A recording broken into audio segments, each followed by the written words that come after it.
নমস্কার, আমার ভুরিভোজ চ্যানেলে সকলকে স্বাগত জানাই। Welcome to my channel ভুরিভোজ।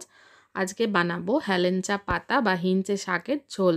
তার জন্য শাকগুলোর পাতা ডাল থেকে আলাদা করে নিয়েছি। পাতাটা এরকম গোটাই রেখেছি, কাটবার প্রয়োজন নেই।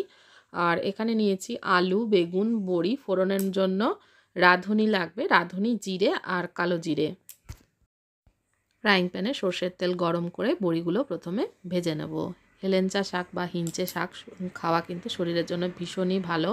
যাদের লিভারের সমস্যা আছে তারা এরকমভাবে পাতলা একটা ঝোল তৈরি করে খেতে পারেন। খেতেও ভীষণ ভালো লাগে আর শরীরের জন্যও ভীষণ ভালো, আমাদের স্কিনের জন্য ভীষণ ভীষণ ভালো। স্কিনের যে কোনো সমস্যায় কিন্তু হেলেঞ্চা পাতার এরকম ঝোল বা কাঁচা পাতার রসটা খেলে কিন্তু ভীষণই উপকার পাওয়া যায়। বড়ি ভাজা হয়ে গেছে, অন্য পাত্রে তুলে নিয়ে ফোড়নে কালো জিরে, জিরে আর রাঁধুনি দিয়ে দেবো। ফোড়নটা একটু ভাজা হয়ে গেলে লম্বা করে এইভাবে আলু কেটে রেখেছি, আলুটাকে প্রথমে ভেজে নেব। হেলেঞ্চা পাতা রস বা হেলেঞ্চা পাতা এইভাবে ঝোল তৈরি করে খেলে কিন্তু ঘুমও ভীষণ ভালো হয়, শরীরে ব্যথা বেদনা এগুলোও কিন্তু কম থাকে। এক কথায় এই শাকের উপকারিতা কিন্তু প্রচুর, এক কথায় বলে শেষ করা যাবে না। আলুগুলো 2 মিনিট মতন ভেজে নিয়েছি। এবার আমি এর মধ্যে হাফ চামচ, ছোটো চামচের হাফ চামচ আদা বাটা দিয়ে দিলাম। আদাটাকেও একটু আলুর সঙ্গে নেড়েচেড়ে ভেজে নিতে হবে।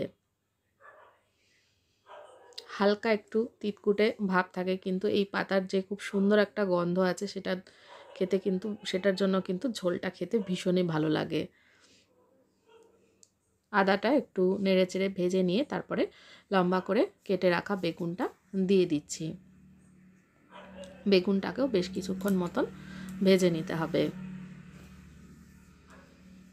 বেগুনটা ভাজার সময় একটু নুন দিয়ে দিলাম। আলু ভাজার সময় কিন্তু অল্প পরিমাণে একটু নুন আর অল্প একটু হলুদ গুঁড়ো দিয়েছিলাম, দিয়ে নেড়েচেড়ে ভেজে নিচ্ছি। বেগুনটাও ভাজার সময় অল্প একটু নুন দিলাম, আবার অল্প একটু নুন কিন্তু শাক দেওয়ার পরে দেব। এইভাবে আমি হেলেঞ্চা, এরপরে বেগুনটা ভাজা হয়ে যাওয়ার পরে হেলেঞ্চা পাতাগুলো দিয়ে দিচ্ছি। এটা কিন্তু কাটবার প্রয়োজন নেই, আর নাড়তে নাড়তে কিন্তু অনেকটা কমও হয়ে যাবে।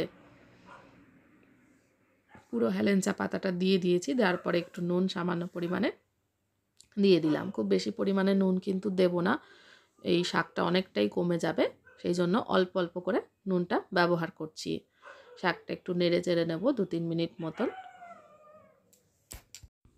শাকটাকে বেশ কিছুক্ষণ নেড়ে চেড়ে 2-3 মিনিট মতন নেড়ে চেড়ে দেওয়ার পর আমি এর মধ্যে জলটা অ্যাড করব। দেখুন অনেকটাই ভাজা ভাজা হয়ে এসছে।